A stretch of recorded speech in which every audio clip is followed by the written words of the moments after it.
Damn it. ఏంటిటా కుండబద్దలు కొడతా అట్ట. నమస్కారం, కుండబద్దల ప్రేక్షకులకి స్వాగతం. నేను గౌతమ్ కాటా. ఈ వీడియోలో నేను మీతో చెప్పాలి అనుకునే అంశం, రఘురామకృష్ణరాజుకి బీజేపీలో చోటెందుకు లేకుండా పోయింది, జగన్మోహన్ రెడ్డి ప్రభావం ఇంకా బీజేపీలో ఉందా అనే అనుమానాలు ఇప్పుడు ఆంధ్ర రాష్ట్రం అంతటా వ్యాపించడం మొదలుపెట్టాయి. ఆల్మోస్ట్ ఆల్ టీడీపీ జనసేన కూటమితోటి బీజేపీ పొత్తు ఖరారైపోయింది. 6 ఎంపీ సీట్లు వాళ్ళకి ఇస్తున్నట్టుగా ప్రచారం కూడా నడుస్తుంది. ఈ 6 ఎంపీ సీట్లలో మరి రఘురామకృష్ణరాజు గారి ఎంపీ సీట్ అయిన నరసాపురం మాత్రం లేకపోవటం ఆశ్చర్యంగానే ఉంది. ఎందుకంటే పవన్ కళ్యాణ్ కంటే ముందు నుంచే బీజేపీతో పొత్తు పెట్టుకోవాలి అనే అంశంలో రఘురామకృష్ణరాజు చాలా ఎక్కువగా కృషి కూడా చేసినట్టుగా మనకు కనిపిస్తానే ఉంది. ఆల్మోస్ట్ ఆల్ రఘురామకృష్ణరాజు బీజేపీలోకి వెళ్ళిపోతాడు, బీజేపీ నుంచి పోటీ చేస్తాడు అనే ఒక ఊహాగానం కూడా ఆంధ్ర రాష్ట్రం అంతటా వినిపించింది. కాకపోతే ఆయన ఏ పార్టీలోకి వెళతాడు అనే దానికంటే కూడా ఆయన సీటు మాత్రం కన్ఫామ్గా అందరూ నిర్ణయించేసుకున్నారు. ఎవరు ఏ పార్టీ నుంచి ఎక్కడి నుంచి పోటీ చేసినా నరసాపురం నుంచి మాత్రం రఘురామకృష్ణరాజు గారే పోటీ చేస్తారు.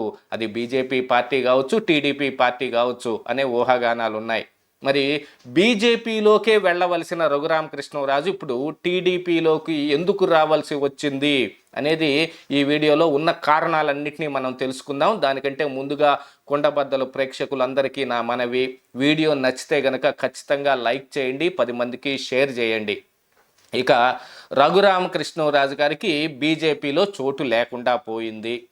వాళ్ళకి కేటాయించిన 6 ఎంపీ సీట్లలో ఇటు రాజమండ్రి కానీ, ఏలూరు కానీ, రాజంపేట, హిందూపూర్ కానీ, లేకపోతే అనకాపల్లి, అరకు కానీ, వీటిల్లో నరసాపురం లేదు.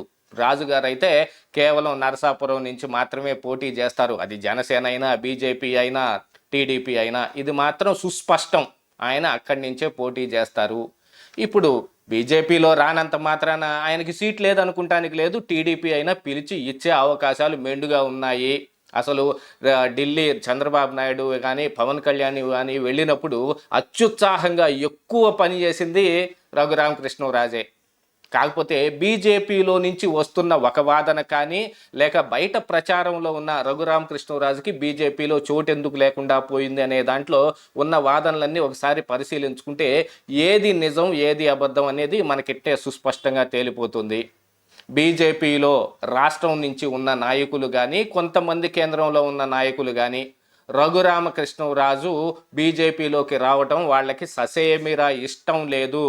వస్తే కేంద్ర మంత్రిని కూడా ఇవ్వాల్సి వస్తుంది. ఏది బీజేపీ కనుక అధికారంలోకి వస్తే పైన మంత్రి పదవి కూడా ఇవ్వాల్సి వస్తుంది. దాంతోపాటుగా ఆంధ్రప్రదేశ్ రాష్ట్రం నుంచి బీజేపీ అని అంటే రఘురామకృష్ణరాజు, రఘురామకృష్ణరాజు అంటే బీజేపీ అని ఫిక్స్ అయిపోతుంది. ఆల్మోస్ట్ ఆల్ పార్టీ మొత్తం ఆయన చేతుల్లోకి వెళ్ళిపోతుంది. కాబట్టి ఇక్కడ గేమ్ ఆడటం మొదలు పెట్టారు. పైనున్న బీజేపీ నాయకులకు కానీ, ఆర్ఎస్ఎస్ నాయకులకు కానీ ఈ రాజుగారి గురించి ఉన్నవో లేనివో లేకపోతే మరేదో చెప్పి చెడగొట్టేశారు అనేది ఒక వాదన వినిపిస్తూ ఉంటే, జగన్మోహన్ రెడ్డి ప్రభావం ఇంకా బీజేపీ పైన ఉంది. జగన్మోహన్ రెడ్డి ఎవరిని అంత సామాన్యంగా వదిలిపెట్టడు. శత్రువు అయితే అతనితోటి సంబంధాలు లేని ఏ శత్రువునైనా ఆయన పెద్దగా పట్టించుకోడు.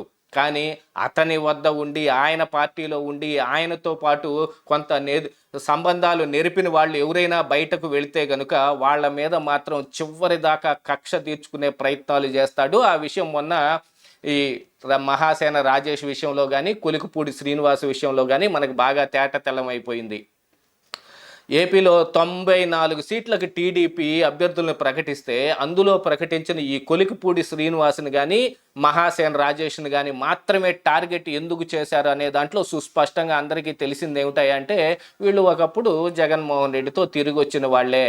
అఫ్కోర్స్ అక్కడుండి చంద్రబాబు నాయుడిని ఎన్ని మాటలు అన్నప్పటికీ కూడా అవన్నీ అప్పుడు జగన్ మాయ అని వాళ్ళు చెప్పుకున్నప్పటికీ బయట ప్రజలు ఏమాత్రం యాక్సెప్ట్ చేస్తారు, టీడీపీ శ్రేణులు కూడా ఏమాత్రం యాక్సెప్ట్ చేస్తాయి అనేది కొంతగా మనకు బయటపడుతూనే ఉంది.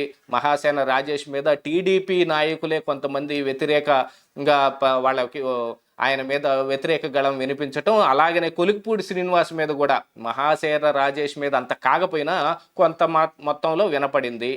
దీని అంతటికి కారణం ఏమిటాయా అంటే వాళ్ళని జగన్మోహన్ రెడ్డి టార్గెట్ చేసి వాళ్ళ పాత వీడియోలన్నింటినీ తీసి మళ్ళీ ప్రచారంలో పెట్టడం. అవన్నీ చూసినప్పుడు ఇప్పుడు కడుపు రగిలిపోతుంది కదా ఎవరికైనా. చంద్రబాబు నాయుడు ఆ మాట అన్నాడు, చంద్రబాబు నాయుడిని ఈ మాట అన్నాడు, ఇప్పుడు వచ్చి ఇలా చేసుకున్నాడు, ఇలా చేరిపోతున్నాడు అని. దాంతోపాటుగా వసంత కృష్ణప్రసాద్ కానీ లేకపోతే గుమ్మనూరు జయరాం కానీ మాట్లాడిన మాటలు ఎలా ఉన్నాయో మనం చూసాం. వాళ్ళు సిగ్గు లేకుండా వచ్చి పార్టీలో చేరొచ్చు, లేకపోతే వేరే గత్యంతరం లేక ఈ టీడీపీ కూడా వాళ్ళని చేర్చుకొని ఉండొచ్చు. కానీ క్యాడరు ఎలా తీసుకోవాలి? వాళ్ళు ఈ ప్రతి విషయాన్ని తమ సొంత విషయంగానే తీసుకుంటారు. చంద్రబాబు నాయుడిని జైల్లో పెడితే తమనే జైల్లో పెట్టినట్టు లేదా తమ తండ్రిని జైల్లో పెట్టినట్టు ఎందుకు భావిస్తారు అని అంటే పార్టీని వాళ్ళు అంతా ఓన్ చేసుకుంటారు కాబట్టి. అంత ఓన్ చేసుకున్నప్పుడు మరి క్యాడర్ యొక్క మనోభావాలను కూడా దృష్టిలో పెట్టుకోవాలి. కానీ అవసరాలు కొద్దీ ఒక్కోసారి ఇవ్వాల్సిన అవసరం వస్తుంది. ఇక రఘురామకృష్ణరాజు విషయంలో అయితే Jaganmohan Reddy up to the extend ఎన్ని కావాలో అన్ని ప్రయత్నం చేశాడు, ప్రతి ప్రయత్నంలోనూ విఫలమయ్యాడు. ఎందుకంటే రాజుగారి బలం అంత బాగా పనిచేసింది. హైదరాబాద్లో ఉన్న ఈ బీఆర్ఎస్ పార్టీతోటి అప్పుడు జగన్మోహన్ రెడ్డికి ఉన్న సంబంధాల మూలాన ఆయన్ని తీసుకెళ్ళి సిఐడి ఆఫీసులో ఆయనకు బాగా మర్యాదలు అవి చేయగలిగారు. కానీ ఢిల్లీ వెళ్తే మరి ఎందుకు తీసుకొని రాలేకపోయారు? అదే ఆంధ్రప్రదేశ్ రాష్ట్రానికి వస్తుంటే ఏవో కేసులు పెట్టి లోపలేయటానికి మాత్రం తయారైపోయారు. పార్లమెంట్లో కూడా రాజుగారి అభ్యర్థిత్వాన్ని క్యాన్సిల్ చేయించడం కోసం అనేక ప్రయత్నాలు చేశారు. ఇవన్నీ బాను చివరికి రాజే ఆ పార్టీకి రాజీనామా చేసి తాను వేరే పార్టీలోకి వెళ్ళబోతున్నట్టుగా ప్రకటించుకుంటే కానీ ఆ విషయం సద్దుమనగలేదు. అయినా జగన్మోహన్ రెడ్డికి రఘురామకృష్ణరాజు మీద ఉండే ఈ కోపం కానీ లేకపోతే ఆ వ్యతిరేక భావన కానీ ఇంకా తొలగిపోలేదు. ఏం జరిగినప్పటికీ ఎలాంటి వాళ్ళకి మీరు సీట్లు ఇచ్చినప్పటికీ కూడా రఘురామకృష్ణరాజుకి మాత్రం ఇవ్వటానికి వీల్లేదు, ఆయన పార్టీలో చేర్చుకోవటానికి వీల్లేదు అని అమిత్ షా దగ్గర మోడీ దగ్గర ఆయన వాపోయే అవకాశం ఉంది. మరి టీడీపీ జనసేన కూటమితో పొత్తు పెట్టుకున్న బీజేపీ ఇప్పుడు జగన్మోహన్ రెడ్డి మాట ఎందుకు వింటుంది అని అంటే వీళ్లతో పొత్తు పెట్టుకున్నంత మాత్రాన బీజేపీ జగన్మోహన్ రెడ్డితో తెగతెంపులు చేసుకున్నట్టేం కాలేదు. జగన్మోహన్ రెడ్డిని ఇంకా కాపాడుతుంది వాళ్లే. రేపు ఎలక్షనీరింగ్లో ఏదో ఉపయోగపడుతుంది అని టీడీపీ జనసేన కూటమి భావించవచ్చు. కానీ వాళ్ళు దాదాపుగా న్యూట్రల్గానే ఉండే అవకాశం ఉంది. జగన్మోహన్ రెడ్డి తనకున్న ప్రయత్నాలు మొత్తాన్ని గట్టిగా చేసి ఆయన కూడా గెలుపు కోసమే ప్రయత్నం చేస్తాడు. కాకపోతే ప్రజల్లో ఉన్న తీవ్ర వ్యతిరేకత జగన్మోహన్ రెడ్డిని ఖచ్చితంగా ఓడిస్తుందని మనకి గ్రౌండ్ లెవెల్ రిపోర్ట్లు చెబుతున్నప్పటికీ కూడా జగన్మోహన్ రెడ్డి ఏం కావాలంటే అది చేయటానికి బీజేపీ సిద్ధంగా ఉంది. మరి అలాంటిది ఇప్పుడు రఘురామకృష్ణరాజుకి సీటు ఇవ్వలేదు, ఆయన బీజేపీలోకి చేరలేదు అనగానే జగన్ ప్రభావం బీజేపీ మీద ఎంత ఉందనేది మనం ఇక్కడ గట్టిగా అర్థం చేసుకోవాల్సిన అవసరం కనపడటం లేదు. అంటే బీజేపీ ఇంకా జగన్ చెప్పినట్టే ఆడుతోంది. ఇది మాత్రం మనకు సుస్పష్టంగా అర్థమైపోయింది ఈ విషయంలో.